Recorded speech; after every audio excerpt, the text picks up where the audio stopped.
Hey there, beautiful souls, and welcome back to Vibrations and Manifestations. I am so excited to dive into today's topic. Have you ever had one of those moments, a setback that just feels like a brick wall, a final, absolute ending? Well, what if I told you that's not the case at all? Today, we're going to completely flip the script on that and explore a powerful way to turn any setback into the setup for your greatest comeback yet. So let's just start right here with this one massive question. What if all those things that feel like a full stop, the rejection, the door slamming shut, what if that isn't the end of your story? Seriously, what if that's the exact moment your story gets really, really good? And let's be real, for most of us, this is our default setting, right? Something goes wrong and our brain just immediately goes, well, that's it. It's over. And just that one thought, it can trigger a whole cascade. Our energy just plummets, we feel totally defeated. It's like we're conditioned to see any little dip in the road as proof that we've taken a wrong turn.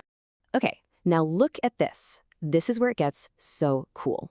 The event itself is exactly the same. I lost my job. But just by adding two little words, plot twist, the entire energy of that statement shifts. It's a total game changer. It goes from being a dead end to being a cliffhanger.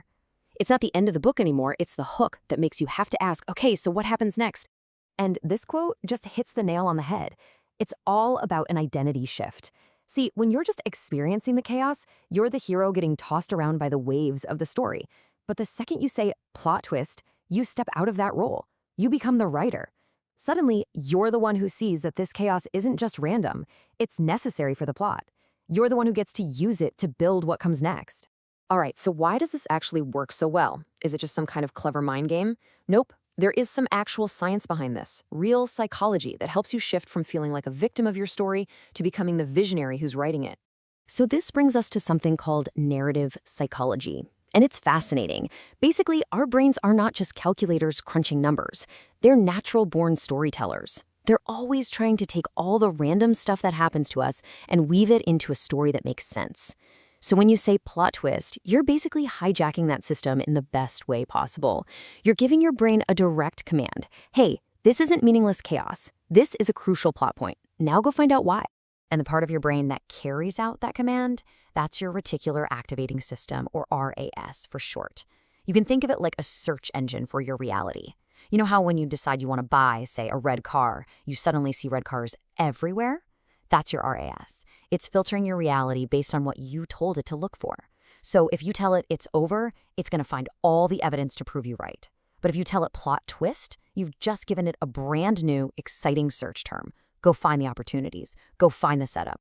So really, it all boils down to the questions we ask ourselves. The old question, why is this happening to me? It's such a dead end, isn't it? It just keeps you stuck in that victim mode. But what if you swap it for this? What is this setting me up for? That question is pure rocket fuel. It literally flips a switch in your brain, moving you out of that panicked I'm under attack mode and into a state of curiosity, creativity, and, well, possibility. Okay, so we've talked about the what and the why. Now let's get to the really good stuff, the how. I'm calling this your writer's toolkit. These are some super simple, practical things you can start doing today to build this new muscle and really truly step into that role of being the author of your life. All right, tool number 1, the plot twist journal. This is so simple. Next time something goes wrong, instead of just writing down how awful it is, start your entry with plot twist and fill in the blank. Plot twist, the client said no. Then just let yourself brainstorm, what could this lead to? What does this make possible now? Tool number 2, the curious question. This is about retraining your brain in real time. The moment you hear yourself think, why me, you consciously replace it with, okay, wait, what could this make possible? It's a powerful pattern interrupt. And number 3, narrative meditation. I love this one. Just take a few quiet moments, visualize your life like it's a movie or your favorite TV show, and you're the showrunner. Then just ask yourself, okay, interesting scene. What am I setting up here for the main character? Now, I need to pause here for a second because this is so important. This is not about toxic positivity. This is not about slapping a happy sticker on a bad situation and pretending you're not hurt or disappointed. Absolutely not. The rule is feel it first, then frame it. You have to acknowledge the anger, the sadness, the frustration. You let those feelings move through you. And then, only when you're ready, you pick up the pen. This is about taking ownership of your story, not suppressing your emotions. Big difference. Okay, we've gone through the logic, we've got our new tools. So now, how about we actually do a little exercise together? Let's take this from an idea in your head to a feeling in your body. So, I want you to bring to mind a recent setback, something that really felt like a door slamming shut. Got it? Okay. Now, let's just reframe it with this thought. That wasn't the credits rolling. Oh no, that was the inciting incident. That's the moment in the movie that kicks off the hero's entire adventure, the thing that sets the whole amazing story in motion. And now, let's take it a step further.